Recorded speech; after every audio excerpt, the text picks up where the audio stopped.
Hi friends, welcome to my YouTube channel. সকল দর্শক বন্ধুকে আবারও স্বাগতম জানাচ্ছি আমার ইউটিউব চ্যানেলে। আজ নতুন বন্ধু তাদেরকে আমন্ত্রণ জানাচ্ছি চ্যানেলটি সাবস্ক্রাইব করে পাশে থাকার জন্য। Here I am requesting to my all of new viewers and friends whose are just now connected through this YouTube or cooking video. Please subscribe my YouTube channel and stay connected. And if you guys are enjoy my cooking video of enough part, so please don't hesitate to give a like and share with your near and deer once. তো বন্ধুরা, আমার রান্না video যদি কোনো অংশ আপনাদের ভালো লেগে থাকে সেক্ষেত্রে বিনীত অনুরোধ জানাচ্ছি ভিডিওটি লাইক এবং শেয়ার করে পাশে থাকার জন্য। আর বন্ধুরা, আমরা হচ্ছে মাছে ভাতে বাঙালি, আর এখন শীতের অনেক টমেটো দিয়ে একটি মজাদার ভাপা রেসিপি, যেটা কিনা আমরা এখানে আজকে পরিবেশন করছি, রুই মাছের ভাপা। তো আশা করি this roe fish baked recipe will win your heart. So আমরা কথা না পারি, চলুন তাহলে শুরু করে নিই। আর সবাইকে আবার বিনীত রিকোয়েস্ট জানাচ্ছি যে ভিডিওটি সম্পূর্ণ দেখার জন্য, এবং ভিডিওটি কেমন লাগলো অবশ্যই মন্তব্য সেকশন জানানোর জন্য, কারণ আপনাদের মন্তব্যগুলো সবসময় আমাদের উৎসাহের কারণ হয়ে থাকে। So friends, please let us no your valuable comments in our comment section. তো আর কথা না পারি, চলুন তাহলে উপকরণ চলে যাই। এখানে নিচ্ছি গোটা কাঁচা লঙ্কা, নিচ্ছি সামান্য রসুন বাটা, নিচ্ছি সেই টাটকা টাটকা টমেটো, নিচ্ছি এখানে পেঁয়াজ বাটা, আদা বাটা, সামান্য সর্ষের তেল, আর নিচ্ছি ধনে পাতা কুচি এবং লেবু। তো আশা করি আমার এই গোটা সমস্ত সবজিগুলো আপনারা বুঝে গিয়েছেন কী কী আমি উপকরণগুলো নিচ্ছি। তো বন্ধুরা, আপনারা অবশ্যই বুঝে গেছেন কী কী আমি উপকরণ ব্যবহার করছি। এখন আমি চলে যাব প্রস্তুত প্রণালীতে। তো এখানে আমি নিয়েছি রুই মাছের বেশ কয়টি টুকরো, এবং এটাকে ভালো করে ধুয়ে পরিষ্কার করে নেওয়া হয়েছে। এখন এখানে দিয়ে দিচ্ছি লেবুর রস, ভালো করে নিংড়ে নিয়ে নিচ্ছি। এরপর দেব পরিমাণ মতো লবণ,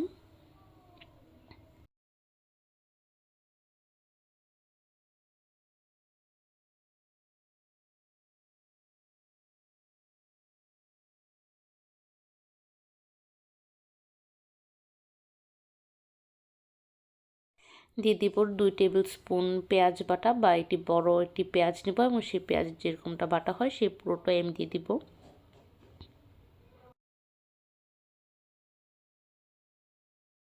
দিয়ে দিব 1/4 টেবিল স্পুন রসুন বাটা,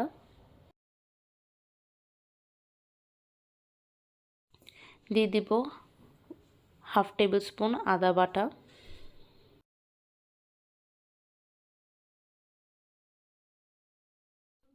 এই পর্যায়ে দিয়ে দিব সামান্য হলুদের গুঁড়ো,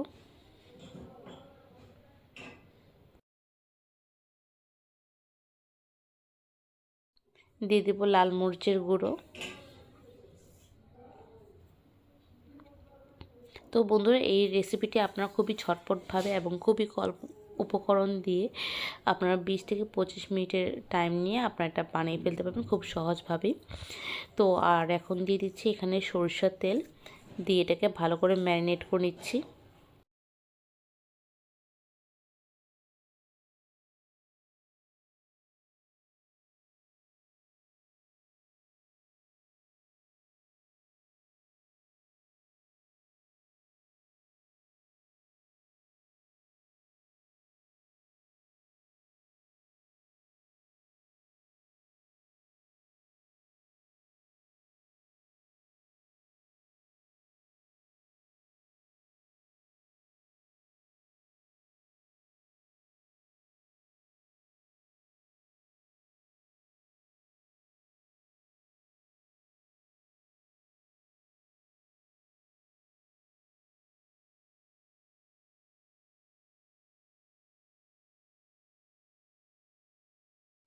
আর এই পর্যায়ে দিয়ে দিব 1/4 টেবিল স্পুন সামান্য জিরা এবং ধনিয়ার গুঁড়ো,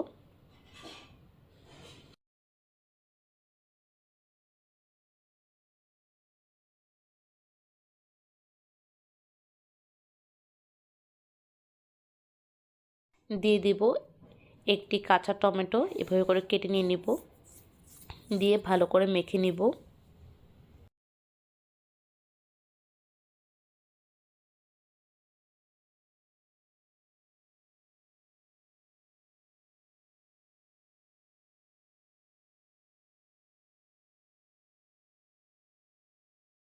দিয়ে দেব আস্ত কাঁচা লঙ্কা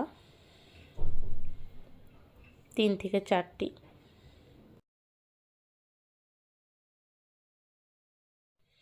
দিয়ে দিব সামান্য জল,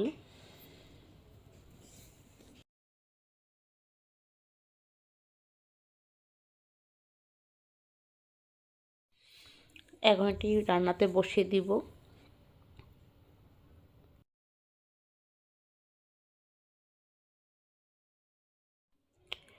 ঢেকে দিয়ে দিব 10 থেকে 15 মিনিটের পর। 10 থেকে 15 মিনিটের পর দেখব যে একটি সাইড সম্পূর্ণভাবে কুকড হয়ে গেছে। তো এই পর্যায়ে আমি এটাকে আস্তে আস্তে ফ্লিপ করে দিব।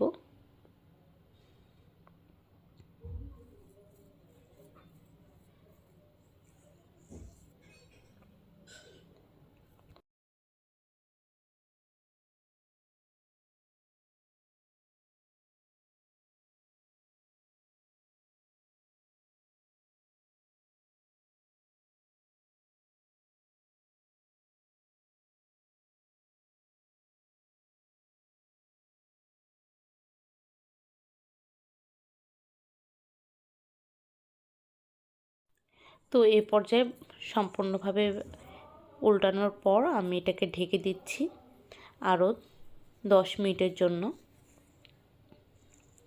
তো এই পর্যায়ে রান্নাটি একেবারে ভাবে কুকড হয়ে গিয়েছে। তো দেখতেই পাচ্ছেন যে মশলা কষানো হয়ে গিয়েছে আর এটি সুন্দরভাবে কুকড হয়ে গিয়েছে। তো একদম শেষ পর্যায়ে আমি দিয়ে দেব সামান্য ধনেপাতা কুচি, দিয়ে এটাকে গরম গরম পরিবেশন করব। তো আশা করি বন্ধুরা আমার এই রেসিপিটি আপনাদের ভালো লেগেছে। খুবই ঝটপট এবং খুবই কম উপকরণে এবং স্বল্প সময়, যারা হচ্ছিল হস্টেল বাসিন্দা বা হচ্ছিল প্রবাসী বন্ধু, তারা সবসময় একটু খুঁজে কতটা শর্টকাটভাবে একটি দেশীয় স্বাদের দেশীয় রুচিকর একটি রেসিপির জন্য একটি ফিশ কারি বা একটি মাছের রেসিপি দিতে চায়। তো আমার ডেডিকেশন সবসময় সেই সব বন্ধুদের থাকে যারা কিনা কম উপকরণ দিয়ে এবং খুব কম সময়ের মধ্যে একটি দেশি স্বাদের একটি রেসিপি যেটা খুঁজে পায়। তো আশা করি এই রেসিপিটি ভালো লেগেছে। কেমন লাগলো অবশ্যই জানাবেন, কারণ আপনাদের মন্তব্যগুলো সবসময় আমাদের উৎসাহের কারণ হয়ে থাকে। And thank you so much to everyone whose actually watched my cooking video, and thank you so much for always connected with us, and thank you for your like and always the comments that which are you are always posting. তো বন্ধুরা আজকের রেসিপিটি এতটুকুই রয়েছে। সবাইকে অনেক অনেক ধন্যবাদ এবং ভালোবাসা। আবারও দেখা হবে অন্য একটা রেসিপিতে অন্যরকম কথোপকথন নিয়ে। ততক্ষণ পর্যন্ত সুস্থ থাকুন, ভালো থাকুন এবং take care and a very very very happy new year. Tata.